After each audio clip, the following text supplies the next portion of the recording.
أعوذ بالله من الشيطان اللعين الرجيم. بسم الله الرحمن الرحيم. الحمد لله رب العالمين، والصلاة والسلام على أشرف الأنبياء والمرسلين، سيدنا ونبينا وشفيع ذنوبنا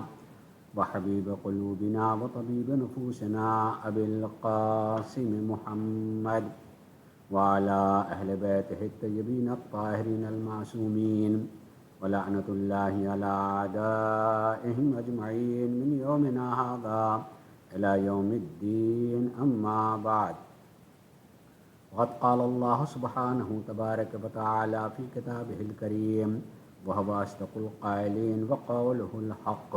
بسم الله الرحمن الرحيم. والذين يصلون ما أمر الله به أن يوصل ويخشون ربهم ويخافون سوء الحساب. یہ سورہ رات کی آیت نمبر 21 کو میں نے منتخب کیا ہے آج کی مجلس کے لیے، اور یہ مجلس جناب حضرت معصومہ کی وفات کے سلسلے میں ہے، لہٰذا میں نے اس موضوع اور اس مناسبت کے اعتبار سے ایک رخ سوچا ہے کہ گفتگو کی جائے، اور وہ رخ ہے صلہ رحمی کا۔ صلہ رحمی خود ہماری زندگی سے بہت قریب کی چیز ہے، اور میں پڑھتا بھی رہتا ہوں، لیکن اس واقعے میں جناب حضرت معصومہ کی زندگی میں جو سب سے اہم ترین رخ ابھر کر کے آ رہا ہے وہ صلہ رحمی کا ہے۔ لہٰذا میں آج تھوڑا بہت صلہ رحمی، اس کی اہمیت، اس کے آثار و اثرات، اور دعا یا قرآن میں، اور اسی طریقے سے معصومین علیہ السلام کے اقوال میں صلہ رحمی کی اہمیت کا تذکرہ کس طرح سے کیا گیا ہے، اس کی طرف توجہ دلانا چاہوں گا۔ اور میں یہ سمجھتا ہوں کہ کسی کا بھی ذکر کیا جا رہا ہو، کسی کی یاد منائی جا رہی ہو، تو ہمیں اس کی زندگی سے کچھ نہ کچھ درس لینا چاہیے، اور وہ رخ پایا جاتا ہو جس رخ سے ہم بھی اپنی زندگی کو بنا سکتے ہیں، دنیا اور آخرت میں جو کامیابی کا سبب ہو سکتا ہے اس کی طرف توجہ دلائی جائے، اور جب ہم متوجہ ہو جائیں تو اس رخ پر صرف سوچیں نہ، بلکہ اس رخ کو اپنی عملی زندگی میں لے کر کے آئیں۔ صلہ رحمی یہ ہماری روزمرہ کی زندگی سے تعلق ہے، اس لیے کوئی انسان اکیلا نہیں ہے، اس کا ایک خاندان ہے، اس کے خاندان کے افراد ہیں، وہ خون کے رشتے والے ہو سکتے ہیں، سبب کے رشتے والے بھی ہو سکتے ہیں، اور رشتوں کے احکام ہیں۔ میں نے بارہا یہ بات کہی ہے کہ دین اسلام رشتوں ہی کے احکام پر عمل کرنے کو عبادت سمجھتا ہے، اور ان رشتوں کے احکام پر عمل کے نہ ہونے کی صورت میں جو دوسرے احکام فروع دین کے نام سے کہے جاتے ہیں، ہم سمجھتے ہیں، مانتے ہیں، ان احکام کا ہونا اور نہ ہونا بھی موقوف ہے انہی رشتوں کے احکام کو بڑھلانے پر، اس کو پورا کرنے پر۔ میں تھوڑی سی اس کی وضاحت کرنا چاہوں گا۔ یعنی اگر ہم فروع دین جانتے ہیں کہ مثلا نماز ہے، روزہ ہے، حج ہے، زکوٰۃ ہے، خمس ہے، جہاد ہے، امر معروف ہے، نہی المنکر ہے، یہ ساری کی ساری چیزیں جو فروع دین میں آتی ہیں، ان میں سے خصوصیت کے ساتھ نماز، روزہ، حج و زکوٰۃ وغیرہ، ان کی قبولیت کا دار و مدار یا ان کے ادائیگی کا دار و مدار رشتوں کے حقوق کی ادائیگی پر ہے۔ جیسے مثلا میں توجہ دلاؤں کہ نماز 2 رکعت ہو کہ 4 رکعت ہو، جو آپ نماز پڑھ رہے ہیں وہ واجب ہو یا مستحب ہو، اگر ہم نے اپنے جیسے بندوں کے حقوق کو ادا نہیں کیا ہے تو اس نماز کا ہونا مشکل ہے۔ یعنی اگر ہم فقہی اعتبار سے کہیں، مشکل کا لفظ تو میں یوں ہی استعمال کر رہا ہوں، ورنہ اگر فقہی احکام کو دیکھا تو کہا جائے کہ نہیں، نماز نہیں ہوئی۔ جیسے مالیات میں ہمارے اوپر کچھ حقوق ہیں، خمس کے نام سے، زکوٰۃ کے اعتبار سے، نان و نفقہ کے اعتبار سے، یہ واجبات میں سے ہیں۔ اگر میں نے اس حق کو ادا نہیں کیا، اگر ہم دیکھیں خمس و زکوٰۃ، نان و نفقہ، زکوٰۃ و صدقہ وغیرہ، یہ سب کچھ اپنی ذات پر خرچ کرنے کے لیے نہیں ہوتا ہے، یہ رشتے ہی ہیں، رشتوں پر خرچ کرنے کے لیے ہوتا ہے۔ رشتوں پر خرچ کرنے کا مطلب ایک مومن ہے، غریب ہے، مومن کا ایک رشتہ ہے بھائی کا، المؤمنون انما المؤمنون اخوہ، قرآن نے کہا مومن آپس میں بھائی بھائی ہیں۔ یا اپنا خون کا بھی رشتہ ہے، اس میں کوئی غریب ہے تو اس کی مدد کس پر واجب؟ جس کے پاس ہے، جس کے پاس ہے اس کے پاس موجود مال میں پروردگار عالم نے کچھ حقوق رکھے ہیں جس کا نکالنا واجب ہے۔ اگر ہم نے اس کو ادا نہیں کیا اور بغیر ادا کیے ہوئے مال سے ہم نے اپنے لباس بنائے ہیں اور اسی لباس کو پہن کے نماز ادا کر رہے تو کیا نماز ہوگی؟ نہیں ہوگی۔ کسی کا حق ہے میرے گھر میں نے اس کو نہیں دیا ہے تو کیا اس گھر میں نماز ہوگی؟ نہیں ہوگی، یعنی وہ میرا گھر نہیں ہے جب تک کہ اس کے ہم نے حق ادا نہیں کیا۔ اس کو بھی تھوڑا سا اور وضاحت کے ساتھ اشارہ کر دوں کہ جو گھر میرے پاس ہے والدین کا، دادا کا مثلاً تھا، دادا سے ملا ہوا اپنے والدین کو ملا، والدین سے ہم کو ملا ہے، لیکن میں اکیلا نہیں ہوں، میرے اور بھی بھائی ہیں اور بہنیں ہیں۔ بہنیں شادیاں ہو کر کے کہیں اور چلی جاتی ہیں تو کیا ان کا حق اس گھر میں ہے یا نہیں ہے؟ جب تک وہ آ کر کے علل اعلان یہ کہنا دیں یا آپ اس سے کہلوائیں نہ کہ بھائی تمہارا جو حق ہے یا تو اس کی قیمت لے لو یا تم معاف کر دو، جب وہ اپنے بھائیوں کے حق میں معاف کر دے یا اس کی قیمت لے لے تو یقیناً پھر دوسرے بھائیوں کے لیے وہ ان کا اپنا ہو جائے گا۔ لیکن اگر ہم نے ایسا نہیں کیا اور وہ راضی نہیں ہے، کسی بنیاد پر خفا بھی ہے، ناراض بھی ہے، تو کیا اس گھر میں نماز پڑھی جا سکتی ہے؟ پڑھی تو جا سکتی ہے مگر ہوگی نہیں ہوگی۔ بھائی اپنی جگہ پہ ہونا چاہیے۔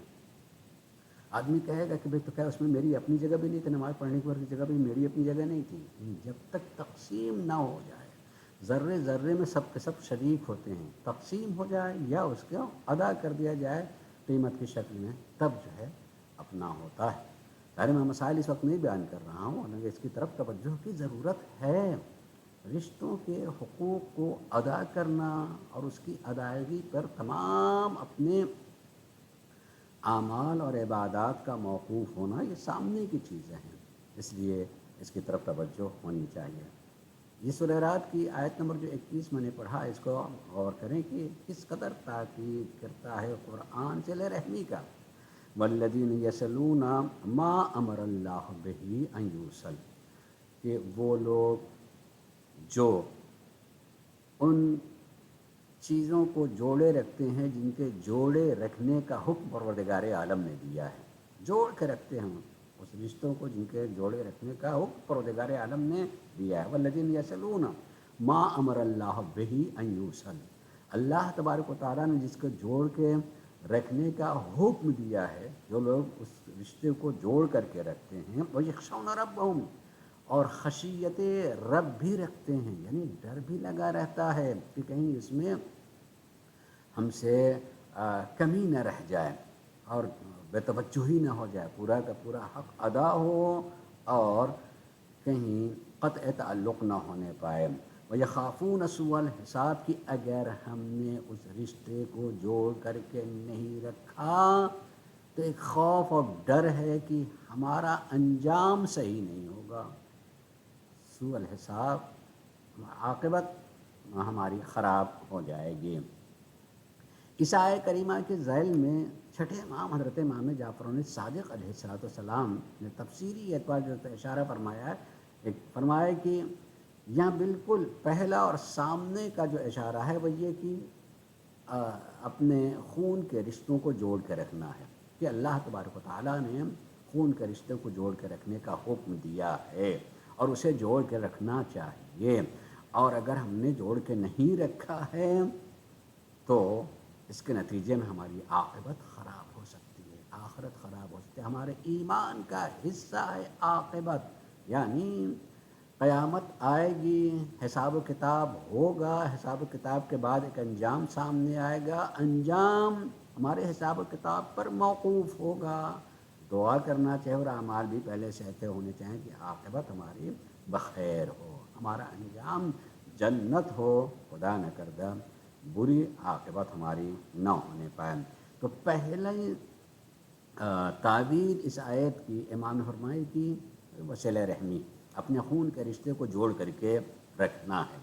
لیکن آپ نے فرمایا کہ انتہا اس کی کیا ہے، عاقبت تعویل کیا ہے، یعنی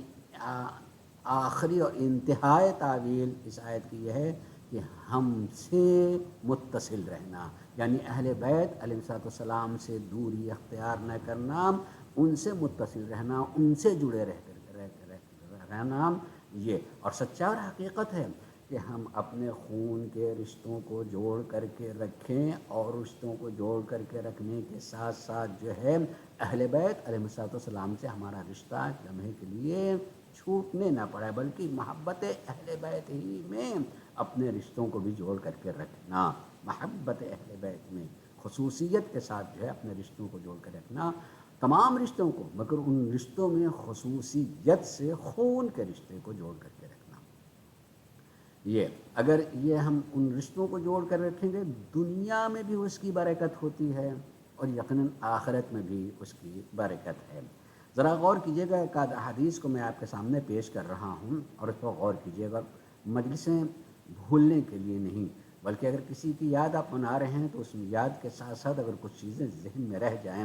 تو کوشش کریں اپنا امتحان لے کر کے وہ چیز اگر عملی زندگی میں ہمارے یہاں نہیں پائی جاتی ہے تو ہم عہد کریں، نذر کریں، منت مانیں کہ اب جو میری زندگی سے یہ چیز قریب آ جائے گی اور عملی طور سے میں اس کو انجام دینے لگوں گا۔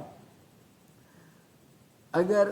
ہم صلہ رحمی کے آثار و اثرات کو دیکھیں کہ جو شخص خون کے رشتے کو جوڑ کے رکھتے ہیں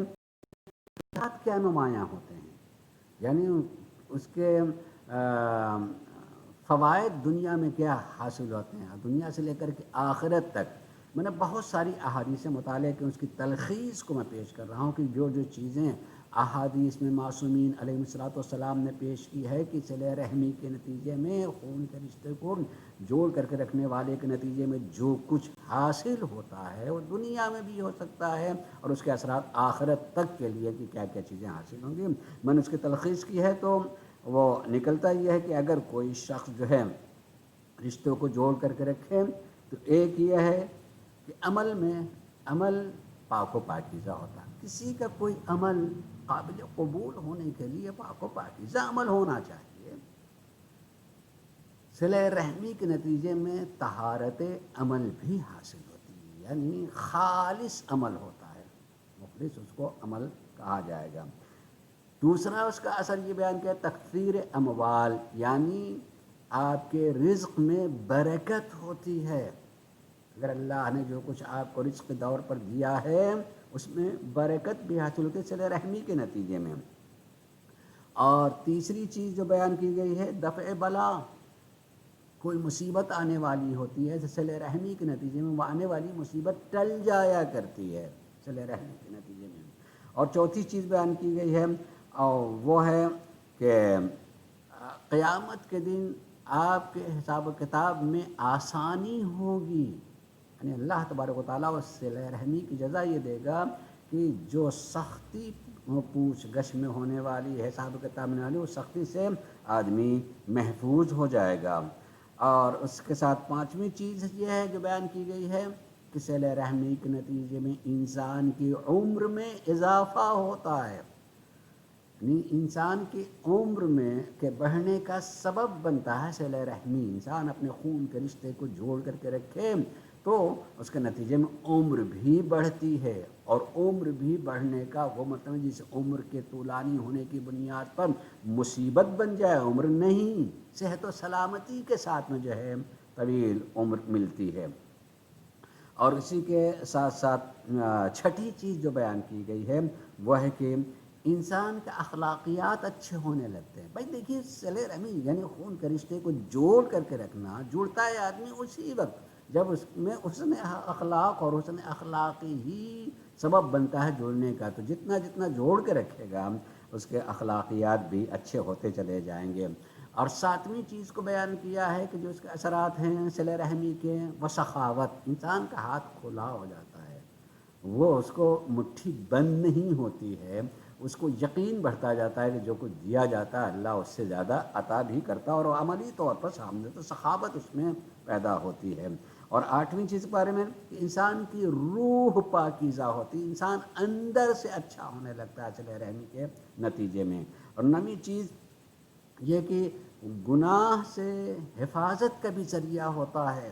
بس ظاہر ہے اگر خون کے رشتے کو آپ نے توڑا ہے تو وہی گناہ اور ٹوٹے، جتنی دیر تک جو ہے وہ گناہ وہ رشتہ ٹوٹا رہے گا یقیناً گناہ بڑھتا رہے گا. اگر آدمی اس رشتے کو جوڑ کے رکھے گناہ سے حفاظت بھی دوسری گناہوں سے بھی وہ محفوظ رہتا ہے. دسویں چیز کو بیان کیا کہ انسان سکرات موت، جس وقت موت آتی ہے روح انسان کے جسم کو چھوڑنے لگتی ہے، اس وقت جو تکلیف ہوتی ہے اور ایک مستی کا عالم ہوتا ہے تکلیف کی زیادتی کی بنیاد پر، تو اس وقت جو بھی یہ صلہ رحمی جو ہے کام آتا ہے اور اس تکلیف سے محفوظ رکھتا ہے. یہ 10ویں چیز ہے. اور 11ویں چیز میں بھی اس کے علاوہ بہت ساری چیزیں بیان کہ انسان کے رزق میں بھی اضافہ ہوتا ہے، عمر میں اضافہ ہوتا ہے جس کو ہم نے ذکر کیا ہے.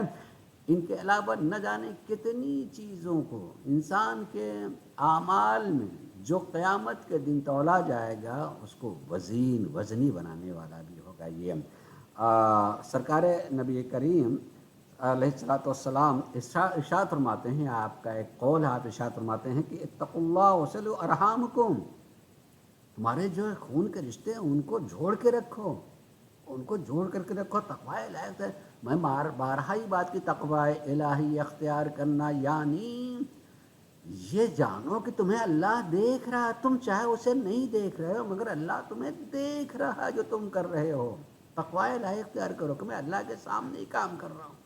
کوئی میری تعریف کرے گا یا نہیں کرے گا، یہ میرا عمل کسی کی نگاہ میں آئے گا نہیں آئے گا، یہ نہیں. تقوی الہی اختیار کرو، جس کو ہمیں جزا دینی ہے وہ دیکھ رہا ہے. اور اس وقت جو اگر آپ کا دل حاضر میں اس کے عمل، اس کی خوشنودی پر عمل کر رہا ہوں تو یقین کیجئے کہ آپ کے عمل میں ایک لذت بھی حاصل ہوگی اور اس کا ثواب میں بھی اضافہ ہوگا. تو فرماتے ہیں اتقوا اللہ، تقوی الہی اختیار کرو، یقین رکھو کہ اللہ تمہارے اس عمل کو دیکھ رہا ہے. وصلوا الارحام، اپنے رحام کو جوڑ کر کے رکھو، یہ خون کے رشتے کو جوڑ کر کے رکھو. اس جملے کو سنیے کہ آپ نبی کریم ارشاد فرماتے ہیں فَإِنَّهُ أَبْقَى لَكُمْ فِي الدُّنْيَا وَخَيْرٌ لَكُمْ فِي الْآخِرَةِ، تمہیں یہ باقی رکھے گا دنیا میں، تم کو یہی صلہ رہا جو آپ نے خون کے رشتے کو جوڑ کے رکھا ہے یہ تمہاری بقا کا سبب بنے گا دنیا میں، اور آخرت میں تمہارے لیے خیر اور نیکی ہوگا. وَخَيْرٌ لَكُمْ فِي الْآخِرَةِ، آخرت میں تمہارے لیے بہترین چیز ثابت ہوگی. میں یہاں پر ٹھہر کر کے مناسبت کو جوڑتے ہوئے یعنی آپ کو لے چلوں کہ میں نے صلہ رحمی کو عنوان کیوں قرار دیا کہ نبی کریم ارشاد فرماتے ہیں کہ جو کوئی رشتے کو جوڑ کر کے رکھتا ہے وہ اس کے بقا کا سبب بنتا ہے. جناب معصومہ کی حیات طیبہ کو دیکھا جائے، آپ غور کریں. 7ویں امام حضرت امام موسیٰ کاظم علیہ السلام کی بہت ساری بیٹیاں اور تھیں. 7ویں امام کی اولاد اور ائمہ کے مقابلے میں زیادہ تھی اور بیٹیاں بھی زیادہ تھیں. ان بیٹیوں میں ایک ہی کی یاد اور انہی کا اتنا عظیم روضہ موجود ہے جن کی زیارت کری جاتے ہیں، اور معصومین علیہ السلام نے اس کی زیارت کے ثواب کو کس قدر بیان کیا ہے. ایسا لگتا ہے اگر اللہ توفیق عنایت فرمائے جو لوگ گئے ہیں ان کی نگاہ میں آ جائے گا، جو نہیں جا سکے ہیں توفیق ہو، پروردگار عالم توفیق دے کہ جائیں قم اور جناب معصومہ کے روضے کو دیکھیں تو جیسے لگے گا کہ واقعاً ہم کسی کے دربار میں آ گئے ہیں، کوئی شہزادی ہیں جن کی خدمت میں ہم آئے ہیں اور ہم ان سے گفتگو کر رہے ہیں.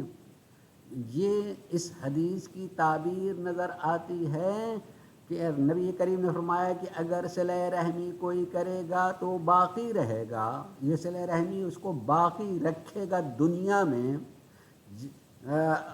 1400 برس پہلے جناب معصومہ ظاہری اعتبار سے اس دنیا سے گزر گئی، مگر آج بھی لگتا ہے جیسے واقعی ہوں، اور واقعی معنوں میں باقی ہیں، واقعی معنوں میں باقی ہیں۔ ہم ان کی بارگاہ میں جا کر کے انہیں خطاب کر کے سلام کرتے ہیں کہ السلام علیکم، آپ پر سلام ہو، علیکہ مخاطب کرتے ہوئے جو موجود ہوتا اس کو خطاب کر کے بات کہتے کہ آپ ہیں، ہم آپ کو سلام کر رہے ہیں، وہ موجود ہیں۔ اب یہ جہاں بہت سارے اسباب اس بقا کے ہیں، اس بقا میں اگر ہم دیکھیں تو جناب معصومہ نے عملی طور سے صلہ رحمی کو انجام دیا ہے، اور کس طریقے سے انجام دیا ہے ایک حدیث کو پیش کر کے توجہ چاہوں گا۔ یہ حدیث ہے سرکار نبی کریم حضرت محمد مصطفیٰ صلی اللہ علیہ وآلہ وسلم کی کہ آپ نے ارشاد فرمایا کہ صلہ رحمی کے لیے، اپنے خون کے رشتے کو جوڑنے کے لیے تمہیں اتنی دور کا سفر کرنا پڑے، جو سفر سال بھر کا وقت لے تو تمہیں جانا چاہیے۔ اگر سال بھر کا بھی ٹائم لگے، آدمی وقت کو سوچ کر کے یہ سوچنے لگتا ہے کہ ہم اتنے دنوں تک چلتے رہیں گے تب پہنچیں گے، اتنے گھنٹے تک، اتنے دنوں تک، اتنے مہینوں تک، کہ آج تو بہرحال دن کے بارے میں کوئی نہیں سوچتا ہے، اخراجات کے بارے میں سوچتا ہے۔ یہ دوریاں سمٹ گئی ہیں مگر پیسے بڑھ گئے ہیں کہ اگر ہمیں اتنی دور جانا ہوگا تو ہمارے پاس جو ہے اتنے پیسے نہیں ہیں، ہو سکتا ہے کہ ہم 2 گھنٹے میں 4 گھنٹے میں پہنچ جائیں، ہم جو ہے نصف روز میں جو ہے آدھی دنیا سے زیادہ کا سفر کر سکتے ہیں، لیکن اس سفر کرنے کے لیے پیسے ہونے چاہیے، دولت ہونی چاہیے۔ کل آدمی وقت کے بارے میں سوچتا تھا کہ ہم اتنے دنوں تک چلتے رہیں گے، اتنے دنوں میں پہنچیں گے، آج آدمی سوچتا ہے کہ نہیں پہنچ تو جائیں گے مگر اتنا پیسہ کہاں، یا خرچ ہم کیسے کریں خالی ایک آدمی کی ملاقات کے لیے۔ لیکن سرکار نبی کریم نے ارشاد فرمایا ہے کہ نہیں، اگر سال بھر کی مدت بھی لگے اس صلہ رحمی کے لیے، اس خون کے رشتے کو جوڑنے کے لیے، تو آپ کو چلنا چاہیے، آپ کو جانا چاہیے۔ اچھا، جوڑنے کے لیے مطلب ٹوٹا ہوا نہیں، ٹوٹا بئی معنی کا یہ ہے کہ ملاقات نہیں ہوئی ہے۔ اگر ہم صدی 2 صدی پہلے کو دیکھیں، بلکہ 50 برس پہلے کو بھی دیکھیں، تو ایسے حالات نہیں تھے کہ ہم کہیں بیٹھے ہوں کہیں سے بات کر لیں۔ بات کرنے کے لیے خطوط لکھے جاتے، خطوط کتنے دن میں پہنچیں گے، اور اس سے پہلے یہ خطوط لکھے جاتے تھے جو پیدل لے کر جایا جاتا تھا، کتنے ٹائم لگتے تھے۔ اب وہ سب زمانہ بالکل بدل گیا ہے، آدمی ایک لمحے میں جو ہے ایسے ذرائع آ چکے ہیں کہ بیٹھے بیٹھے آپ سلام کر سکتے ہیں، خیریت معلوم کر سکتے ہیں، بلکہ خالی نہ سلام کر سکتے ہیں اور نہ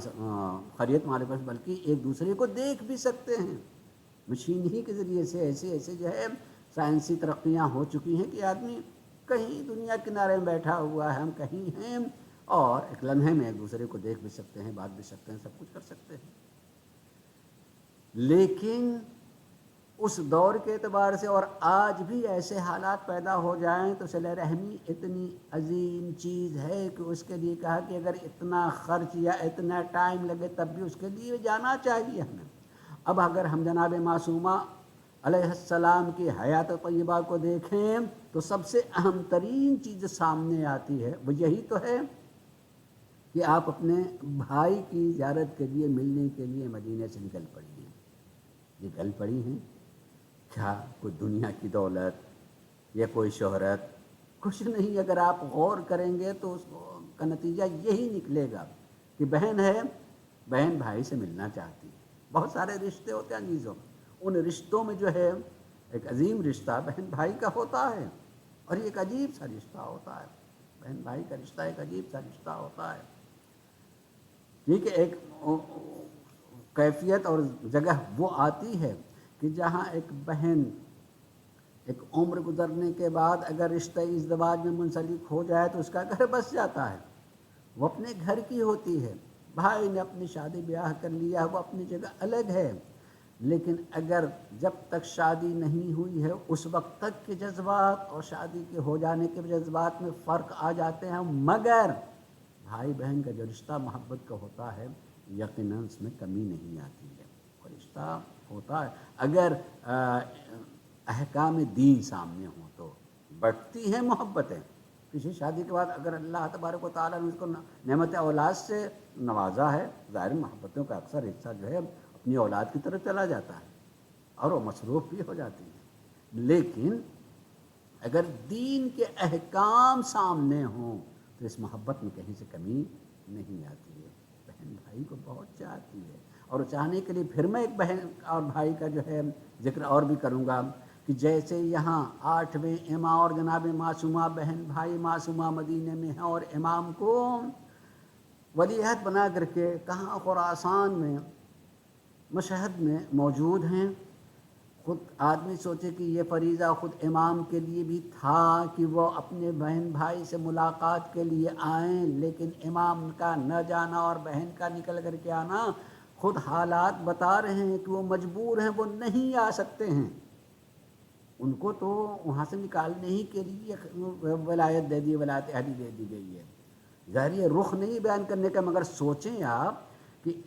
جہاں ایک بہن پر حق پہنچتا ہے کہ وہ جائے بھائی سے ملنے کے لیے، بھائی پہ حق پہنچتا ہے کہ وہ جائے ملنے کے لیے، لیکن جو احکام کے جاننے والے جانتے ہیں کہ بھائی نہیں آ سکتا ہے تو کم سے کم بہن تو جا سکتی ہیں، چلی جائے۔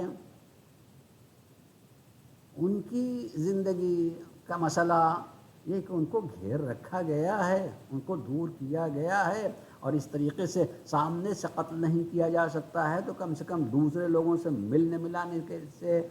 بچنے کے لیے یہ جگہ بیٹھا دیا گیا تاکہ لوگ نہ آ سکیں اور یہ کہیں نہ جا سکیں۔ بہن جو ہے نکل پڑی ہے اپنے بھائی کو سے ملاقات کرنے کے لیے، یہ صلہ رحمی ہے، اس خون کے رشتے کو جوڑنے۔ اور میں نے اسی آیہ کریمہ کے ذیل میں جو چھٹے امام کے قول کو دہرایا کہ کہ اللہ تبارک و تعالیٰ نے جن رشتوں کو جوڑ کر رکھنے کا حکم دیا ہے ان کو جو لوگ جوڑ کر رکھتے ہیں اور اس سلسلے میں خوف الہی بھی رکھتے ہیں کہ کہیں کمی نہ ہونے پائے ورنہ ہمارا انجام جو ہے برا ہوگا، ہمارا نتیجہ جو ہے اچھا نہیں ہوگا، آخرت بگڑ جائے گی، خوف رکھتے ہیں۔ اس میں صلہ رحمی اپنے ہی خون کے رشتے ہی ہیں، لیکن اس کا آخری مرحلہ وقت کے امام سے جڑے رکھنا۔ جناب معصومہ نے ایک ہی ساتھ دونوں چیز کو ادا کیا ہے، خالی یہ نہ سوچیں کہ انہی نے اپنے خون کے رشتے کو جوڑنے کے لیے نہیں، بلکہ آپ نے وقت کے امام کی محبت کا بھی اظہار کیا ہے۔ وہ صرف میرے بھائی نہیں ہیں بلکہ وقت کے امام بھی ہیں، لہذا امام سے متعلق رہنا چاہیے۔ اس لیے کہ امام سے تعلق کا مطلب، اور جتنا ہو سکے قریب ہو کر کے، میں اس کی عظمت کو بیان کرتے ہوئے اتنی بات کہوں گا۔ چھٹے امام حضرت امام جعفر الصادق علیہ السلام کی خدمت میں ایک شخص آپ کا چاہنے والا ملنے کے لیے آیا تھا، ملا، اور ملنے کے بعد جب چلنے لگا تو اس نے یہ بات کہی تھی کہ مولا دعا کیجئے کہ پروردگار عالم ہمارے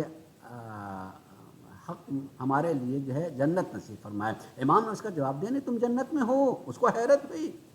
اس کا حیرت ہے، میں کہہ رہا ہوں دعا کیجئے گا مجھے جنت نصیب ہو، امام فرما رہے تم جنت میں ہو۔ اس کو حیرت ہونے لگی کہ مولا ابھی تو ہم دنیا میں ہیں، امام فرمایا تم جنت میں ہو، اور مولا جنت کا تعلق موت کے بعد ہے، امام فرمایا تم جنت میں ہو۔ اب وہ مطلب سمجھنا چاہتا ہے کہ مطلب ہم کیا کہیں تم جنت میں ہو، لیکن جب اس کی حیرت آگے بڑھی تو ایک مرتبہ امام نے فرمایا کہ سمجھو، کیا تم نے وقت کے امام کی امامت میں ہو یا نہیں؟ کہا کیوں نہیں؟ کہ امام کی امامت میں ہونا اس بات کی دلیل ہے تم جنت میں ہو، دعا کرتے رہو جنت سے نکل نہ جاؤ۔ عزیزو اس عظمت کے بعد سمجھ لیں کہ جناب معصومہ قم جو ہیں، کہاں مدینہ کہاں خراسان، اتنی دور ہو گئے ہیں امامت میں، لیکن جب اسی جگہ ابھی موجود اس دنیا میں موجود ہیں تو اس سے دور کیوں ہوں؟ صلہ رحمی بھی ادا ہو جائے، یعنی خون کا رشتہ ہے، بھائی کو دیکھ لے بھی، مل بھی جائیں، ملاقات بھی ہو جائے، اور اسی کے ساتھ ساتھ جو ہے امامت کی امام کی زیارت، اللہ اکبر، امام میں وقت سے قریب ہونا اور ان کی زیارت نصیب ہو، آپ دونوں حق کو ادا کریں، ابتدائی بھی یعنی خون کے رشتے کو جوڑنا، اور انتہائی یعنی امام سے دور نہ ہونا، امام سے متصل ہو کر کے رہنا، یہ بہت اہم ہے۔ تو بہن ہونے کے ساتھ ساتھ اپنے اس محبت کو دکھائے کہ وہ بھائی ہیں، اور اس عظیم عشق اور مودت کو بھی دکھائے کہ وہ صرف بھائی نہیں، وقت کے امام بھی ہیں۔ اسی سے پہلے اگر ایک بہن بھائی کو دیکھا جائے تو ایک بہن بھائی کا ذکر ملے گا، اور وہ بہن بھائی جو ہیں جناب امام حسین اور جناب زینب ہیں۔ میں صرف اشارہ کر رہا ہوں، جانتے رہتے ہیں آپ، اشارے سے آپ کا ذہن اس طرح منتقل ہو جائے گا کہ جناب زینب اپنے بھائی سے اس قدر محبت کرنے والیوں میں سے ہیں کہ جب آپ رشتہ ازدواج میں منسلک ہونے لگیں تو آپ نے خود یہ شرط اپنے شوہر سے رکھ لی کہ اگر کبھی ایسا وقت آ گیا کہ میرا بھائی کہیں جانے لگے تو میں بھائی کو تنہا نہیں چھوڑ سکتی، بھائی کو تنہا نہیں چھوڑ سکتی ہوں، میں بھائی کے ساتھ میں رہوں گی۔ یعنی چونکہ شادی کے بعد شوہر کا حق ہوتا ہے کہ وہ کسی طرح کا حکم دے دے، تو جناب زینب نے اس سے پہلے ہی یہ شرط رکھ لیا ہے کہ نہیں، بھائی جائیں گے تو زینب بھائی کے بغیر نہیں رہے گی۔ اس میں بھی دونوں چیز کو دیکھیں ہم کہ خون کا رشتہ ہے کہ بھائی ہے اور وقت کے امام ہے، اللہ اکبر، وقت امام ہے، اس وقت کے امام سے الگ نہیں ہو سکتی، دور نہیں ہو سکتی، وقت امام کے پاس رہنا جنت میں ہونا ہوتا ہے، ہم جنت میں ہیں۔ اس لیے دونوں جگہیں دکھائی دیتا جناب حضرت معصومہ قم نکلی ہیں اس کے لیے، اپنے بھائی کی زیارت کے لیے۔ تو اگر زیارت کو دیکھا جائے تو خالی جو ہے صلہ رحمی نہیں ہے، یعنی اپنے خون کا رشتے کو جوڑنا نہیں، بلکہ اپنے اس عقیدہ اور ایمان کے رشتے کو پختہ کرنا ہے کہ امامت سے دور نہیں ہونا چاہیے۔ امام کی زیارت، امام کے پاس ہونا، یہ خود جو ہے جنت کا سبب بنتا ہے عزیزو۔ اس لیے جب کبھی بھی ہم جناب معصومہ قم کی یاد منائیں کہ سال میں ایک مرتبہ یاد مناتے، تو اس رخ کو جو ہے ہمیں ذہن میں رکھنا چاہیے، صلہ رحمی، خون کے رشتے کو جوڑ کے رکھنا۔ ایک حدیث کو پڑھوں گا، جناب رسالت میں آپ نے ارشاد فرمایا، بلکہ چھٹے امام حضرت امام جعفر صادق علیہ السلام کے فرامین میں سے آپ نے ارشاد فرمایا ہے کہ اگر کوئی شخص فاجر و فاسق و فاجر ہو لیکن اس کے یہاں یہ عمل پایا جاتا ہے کہ اپنے خون کے رشتے کو مضبوطی سے جوڑ کے رکھے ہوئے ہے، تو اللہ اس کے مال میں اضافہ کر سکتا ہے اور اس کے عمر میں بھی اضافہ کر سکتا ہے۔ فرمایا ہے کہ کوئی چیز خون کے رشتے کو توڑ نہیں سکتی ہے، کوئی چیز خون کے رشتے کو ختم نہیں کرتی ہے۔ اور میں سامنے سے بھی کہہ سکتا ہوں کہ قابیل حابیل کا قاتل ہونے کے باوجود بھی یہ تو نہیں کہا جاتا کہ وہ بھائی نہیں تھا، قاتل ہے مگر بھائی تو ہے نا، خون کے رشتے میں آدم کی دونوں اولادیں بھائی کہے جائیں گے۔ وہ بہت اچھا ثابت ہوتا تب بھی بھائی، اتنا برا کہ قتل کر دیا تب بھی بھائی کہا جائے گا، خون کے رشتے سے کوئی نہیں جڑتا۔ ایسی عقیدے میں بھی اگر کوئی شخص جو ہے الگ ہو جائے، ایک خدا نہ کردہ بے دین ہو جائے، تب بھی وہ رشتہ جو ہے وہ رشتہ ہی رہے گا۔ اس لیے کہا کہ اگر کوئی شخص یہ سوچے کہ فلاں میرا بھائی مثلاً خدا نے کردہ بے دین ہو گیا تو کیا مجھے اس سے صلہ رحمی کرنا چاہیے، اسے جوڑ کے رکھنا چاہیے؟ ہاں بالکل رکھنا چاہیے، اس کے جو حقوق ہوتے ہیں۔ امام نے اس سلسلے میں فرمایا کہ اگر کوئی شخص جو ہے تمہارے عقیدے اور ایمان کے اعتبار سے وہ الگ ہو جائے، تب بھی وہ رشتہ تو نہیں ٹوٹے گا، اس رشتے کے جو حقوق ہوتے ہیں ادا کرنے چاہیے۔ اگر وہ تمہارا ہم عقیدہ ہم ایمان ہو تو اس کے دو حق ہوتے ہیں، ایک رشتے کا حق اور دوسرا اس کے ایمان اور مومن یا مسلمان ہونے کا دو حق ہوں گے کہ دونوں ادا کرنے ہوں گے۔ مگر چھٹے امام نے ارشاد فرمایا ہے کہ اگر کوئی فاسق و فاجر بھی صلہ رحمی کرتا رہے تو اس کے مال میں برکت ہوتی ہے، اس کے مال میں اضافہ ہوتا ہے اور اس کے عمر میں بھی اضافہ ہوتا ہے۔ پھر امام فرماتا ہے کہ جب فاسق و فاجر کے ہاں ایسا ہو سکتا ہے صلہ رحمی کی وجہ سے، تو اگر کوئی دیندار متدین ہو، صاحب ایمان ہو، وہ ایسا کرے تو پھر سوچے کہ اس کے ہاں ان دونوں چیزوں میں کتنی برکت ہو سکتی ہے، کتنی برکت ہوتی ہے۔ جناب معصومہ کو ہم زندہ دیکھ رہے ہیں کہ آپ نے اپنے بھائی سے ملاقات کے لیے مدینہ چھوڑا اور مدینہ چھوڑ کر کے آپ چلی ہیں، صلہ رحمی بھی ہے اور امامت کے رشتے کو مضبوط کرنا بھی ہے، اور آج بھی جیسا لگتا ہے کہ آپ ایک شہزادی کے اعتبار سے بیٹھی ہوئی قوم میں